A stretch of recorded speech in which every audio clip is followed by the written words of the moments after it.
De joelho é melhor, de joelho é melhor,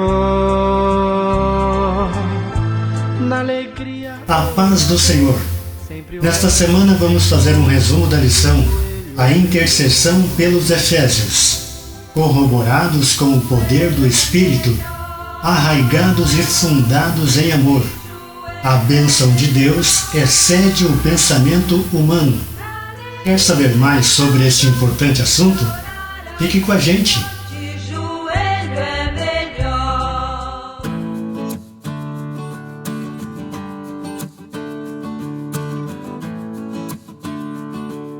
Depois de revelar sobre o mistério que estava oculto em tempos passados, agora então, na lição passada, já sabemos qual é esse mistério, Paulo se coloca a orar pela igreja de Éfeso.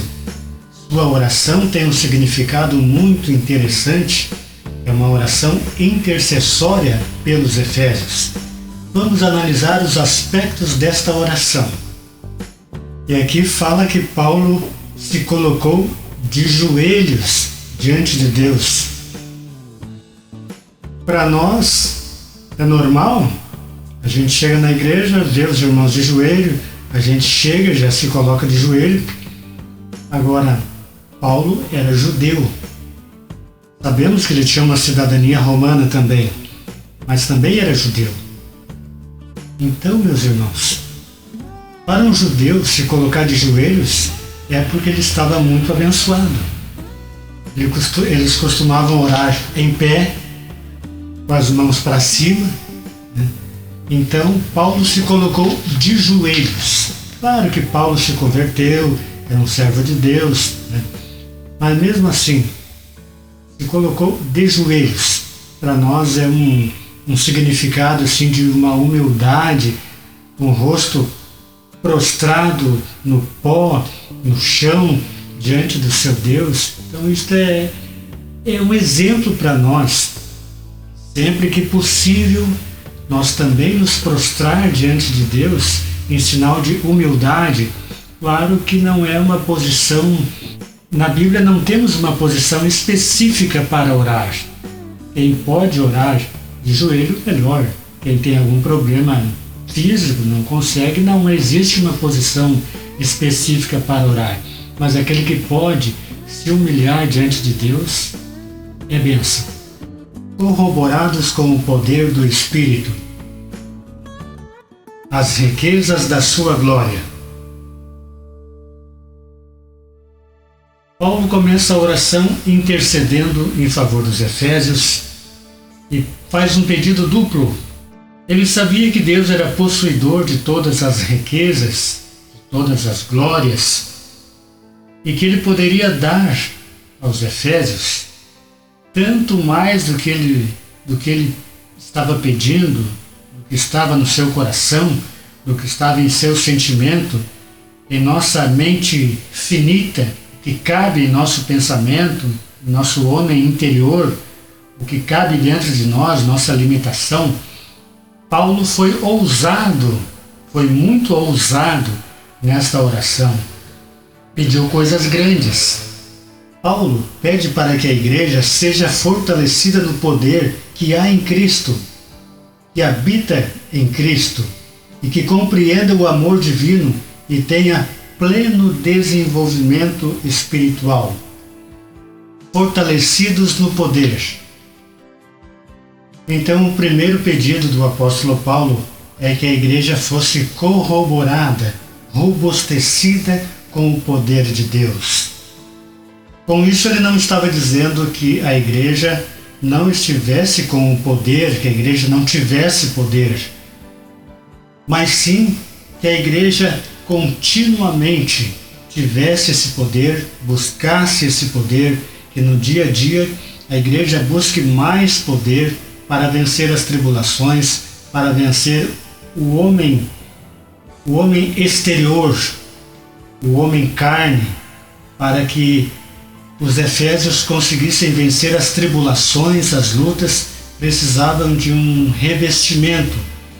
Paulo estava ciente de que eles já tinham o Espírito Santo, mas que eles necessitavam então de um revestimento, um robustecimento, fossem corroborados, fossem preenchidos com o poder da glória e da majestade. Mais adiante nós vamos ver uma plenitude de Deus na vida deles. Mais adiante vamos ver isso. Segundo o pedido de Paulo, habitados por Cristo. Paulo não estava dizendo que Cristo não estivesse habitando no coração dos Efésios, mas o desejo de Paulo é que Cristo fosse neles uma habitação permanente, não uma habitação como quem busca Deus só no momento da luta, só no momento da dificuldade, no momento de epidemia, no momento da maior dificuldade de buscar a Deus. Então você está cheio de Deus, está repleto porque você está buscando.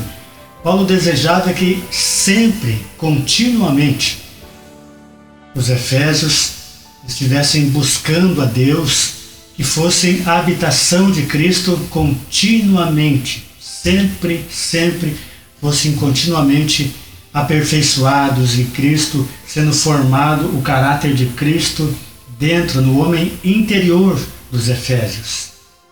Isto contrasta com aquela habitação temporária do viajante que vai, se hospeda e no outro dia já vai seguir o seu rumo. Paulo estava falando de uma habitação permanente, uma habitação que Cristo não precisa se afastar da pessoa por causa de pecados, por causa de entristecer o Espírito Santo, por causa de alguma coisa que a pessoa faça que vai desagradar a Cristo, que fosse uma habitação permanente no interior da pessoa, arraigados e fundados em amor. Amor, a virtude cristã. Nas Escrituras, o amor é atributo divino. Aquele que não ama não conhece a Deus, porque Deus é amor. E sabemos que o amor deve ser demonstrado não em palavras, até pode ser demonstrado em palavras, mas de forma concreta. O amor é um resumo da lei e dos profetas, o sinal dos discípulos de Cristo. A prova da filiação com Deus é o amor. Deve ser expresso com atitudes, e essas atitudes, como já disse, de forma concreta. O amor é a maior de todas as virtudes e o princípio que norteia o fruto do Espírito. Ciente desta relevância, o apóstolo implora a Deus para que o viver da igreja seja arraigado e alicerçado em amor. Arraigado. Sabemos que uma planta, ela se sustenta por causa da sua profunda raiz. Ela está arraigada num solo profundo. Assim também Paulo fez uma comparação com um alicerce, um prédio, um grande edifício, está alicerçado num profundo solo onde tem os seus alicerces fundados. Então ali pode vir tempestade, pode vir vento. Então traz isso para a vida dos efésios e podemos trazer para a nossa também. Se estamos alicerçados, estamos fundados em Cristo, no amor de Cristo, no Evangelho de Cristo, arraigados com raízes profundas em Cristo, então pode vir a luta que vier, pode vir a tempestade que vier. Não vai acontecer como aquele homem que fez a sua casa sobre areia e na primeira tempestade, no primeiro ventinho aí que apareceu, já derrubou a casa do homem, aquele que Jesus estava dizendo. Não, nós estamos arraigados, aprofundados, como raiz de uma... Veja esta árvore frondosa, A gente olha, é muito bonita, mas olha as raízes dela, né? Tem raízes profundas e um grande edifício da mesma forma. Então Paulo estava falando disso, do que os efésios conheciam: construção de templos, árvores, né? Coisas conhecidas deles. E nós tomamos como exemplo para a nossa vida também este exemplo. E Paulo pediu isso para Deus, pediu essas coisas. Ele foi, como disse antes, muito ousado. Ele não pediu coisas pequenas para Deus, porque a gente sabe que Paulo, ele conheceu Jesus de perto, teve experiências extraordinárias com Jesus. Então ele foi além do que a sua imaginação podia alcançar. Ele pediu coisas tremendas para Jesus.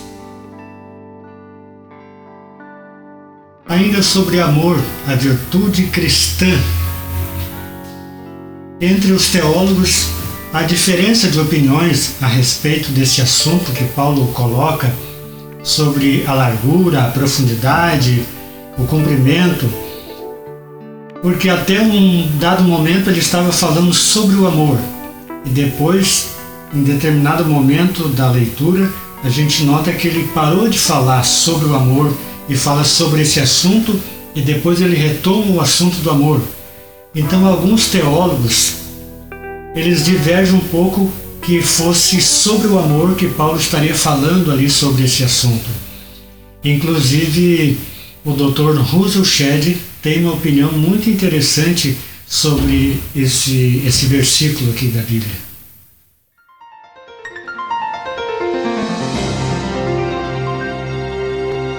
Paulo não diz que é o que tem em mente quando ele fala das 4 dimensões em capítulo 3 e versículo 19. Eu gostaria de ler esse versículo, conhecer o amor de Cristo que excede todo entendimento.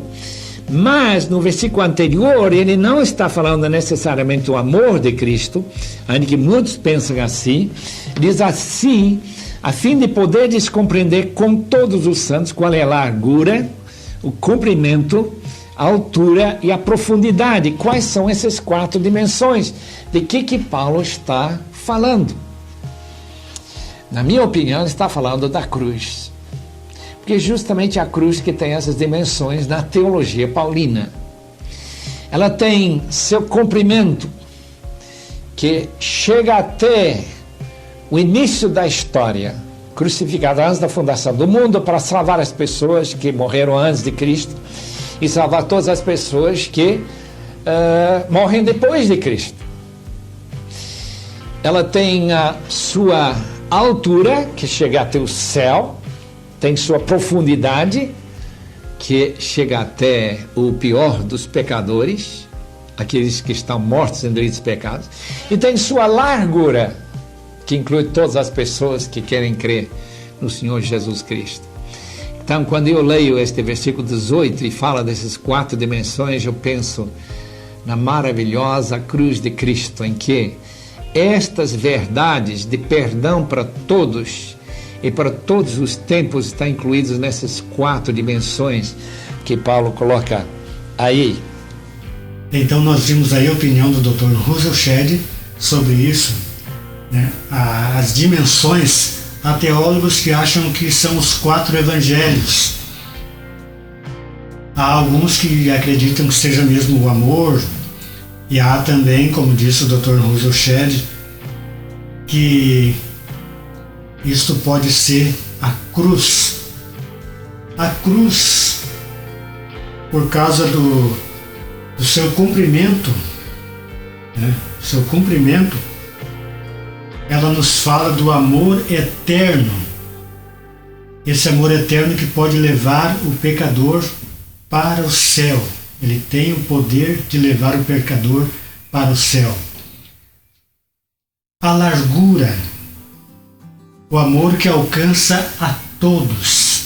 Então a cruz é muito interessante também, porque ela nos mostra que a sua largura tem uma proporção muito grande para levar todo e qualquer pecador para o céu. A sua altura nos fala então que Deus pode alcançar até o mais degradado pecador. A sua altura nos fala que Deus nos coloca em lugares altos. E a sua profundidade nos fala que Deus arranca do mais profundo da perdição, mais profundo de perdição, o pecador. Então nos fala essa profundidade. Por isso que diz na lição que os pedidos que nós nem mesmo fizemos, Deus os conhece e responde e nos abençoa com coisas que nós nem pedimos, mas Ele sabe que nós precisamos. Então o nosso Deus é tremendo. Ele é além, Ele excede todo o entendimento. Não tem maneira, Ele desafia palavras, desafia entendimento, intelectualidade, não tem como descrever. É curtir o amor de Deus, aceitar o amor de Deus e viver intensamente este amor de Deus. A intensidade do amor de Cristo. Aqui Paulo pede para Deus que os crentes sejam cheios da plenitude de Deus. Você sente Deus, você sente um pouco de Deus, você já chora, você já se atira no chão, você já agradece, você já muitas vezes você se sente tão pequeno diante da grandeza de Deus. Quando Ele se manifesta para você, Ele se manifesta de uma maneira pequena. Para nós é grande, porque nós somos limitados. E Ele, como Ele é ilimitado, para nós a gente sente a sua glória. Agora Paulo vem dizer, né, sejam cheios de toda a plenitude de Deus. Agora eu quero que você me explique como é isso. Como é isso? Paulo pedir para que os efésios e para que nós sejamos então cheios de toda a plenitude. Parece um paradoxo, parece que Paulo está pedindo o improvável, mas quem conhece os atributos de Deus sabe que Ele tem os atributos comunicáveis e os não comunicáveis ao homem. Então, claro que tem os atributos incomunicáveis que Ele não vai repartir conosco. Então, essa plenitude de Deus para conosco não vai ser numa forma total, porque nós não somos ilimitados, não somos pequenos deuses andando por aí. Então, dentro daquilo que Ele nos comunica, dentro daquilo que é possível ao ser humano, Deus nos dá. Se Ele desse um tantinho a mais da sua glória para nós, a gente cairia morto, né, de tanta glória, de tanto poder. Então, diante daquilo que é possível Deus nos comunicar, então Paulo estava se referindo aos atributos comunicáveis de Deus, acessíveis ao homem. Então, para a gente entender melhor o que Paulo estava querendo dizer, como Ele nos dá, como Ele nos encher da plenitude de Deus, então nós temos que entender esses atributos de Deus. Assim a gente compreende bem melhor o que Paulo estava querendo dizer. A bênção de Deus excede o pensamento humano, a dimensão das bênçãos divinas. Então Paulo aqui estava dizendo que Deus pode nos dar muito mais do que nós pedimos e pensamos, e que a nossa mente ela não alcança os propósitos e planos de Deus. Os planos e propósitos de Deus são sempre maiores do que a gente pensa. Com a nossa mente limitada, a gente sempre está pensando em coisas menores, em coisas pequenas, né? Então a nossa mente não alcança a mente de Deus. Por mais espiritual por mais em oração, por mais a leitura da palavra que a gente sempre faça, a gente não consegue abarcar a mente de Deus numa plenitude, como falei antes. Mas Paulo, ele nos diz aqui que Deus nos dá muito mais do que a nossa capacidade consegue alcançar, e muito mais do que nós pedimos, porque os seus pensamentos, os seus planos e os seus propósitos para conosco são maiores do que os que nós pensamos. O plano de Deus para nossas vidas sempre é um plano bom. A vontade de Deus para a nossa vida sempre é boa, agradável e perfeita. A Bíblia nos diz: orai uns pelos outros. Quantas vezes você chegou na igreja com algum problema, alguma dificuldade, quem sabe meio triste, e alguém lhe pediu para você orar?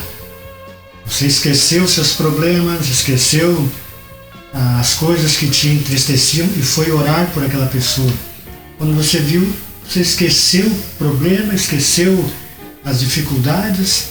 Quando você menos esperou, Deus te deu a vitória. Um orar pelo outro, um sentir a dor do outro, um sentir a carga do outro, né? Então suportar é você colocar o ombro, você ajudar a levar carga. Então quando alguém está em necessidade, você sentir como se fosse você que estivesse em necessidade. Então a oração intercessória, né? Porque quando você faz a oração do Pai Nosso, Pai Nosso que está no céu. Quando quiserem orar, entrem no quarto. Fechem a porta e falem com o Pai ali, em segredo.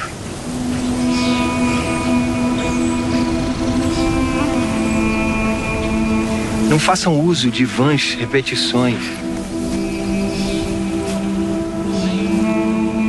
Muitos pensam,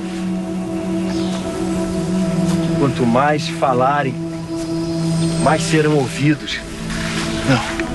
Não façam como eles.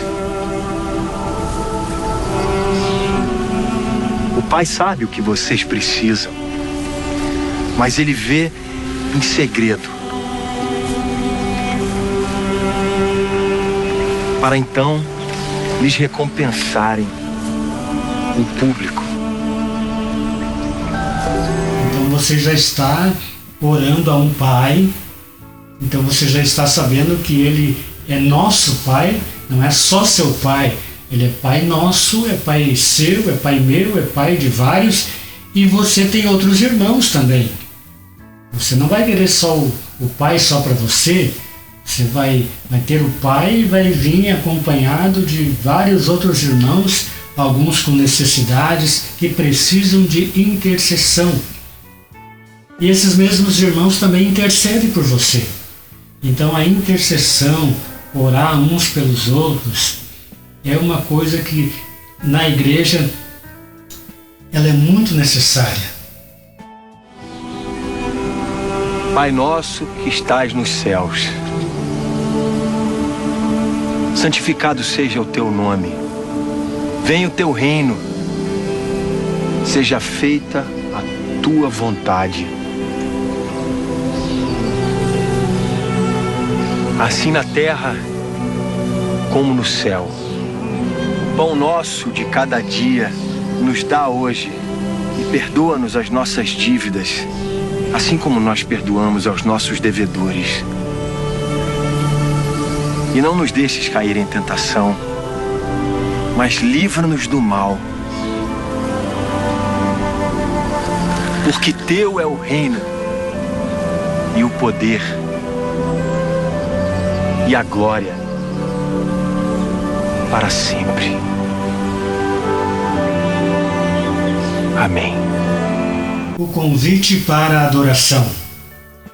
Aqui nós vimos Paulo, depois de ter falado sobre a intercessão, ter falado sobre várias coisas, o amor, a resposta de Deus, ter feito esses pedidos ousados, ele fala sobre a adoração e a necessidade que há hoje nas igrejas, na vida das pessoas, da adoração.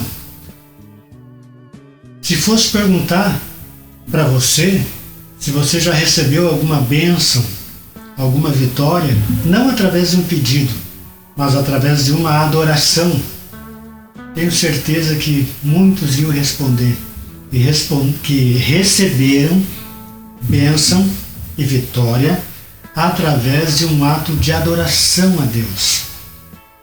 Nós sabemos que Deus ele se agrada da adoração. Ele se agrada que nós cheguemos diante dele com adoração, não só com pedidos, né? Chegar diante de Deus com uma oração de agradecimento, fazer nas igrejas cultos de adoração.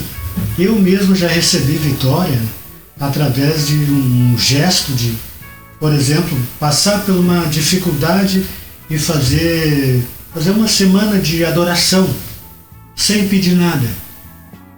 E a bênção já chega antes do término.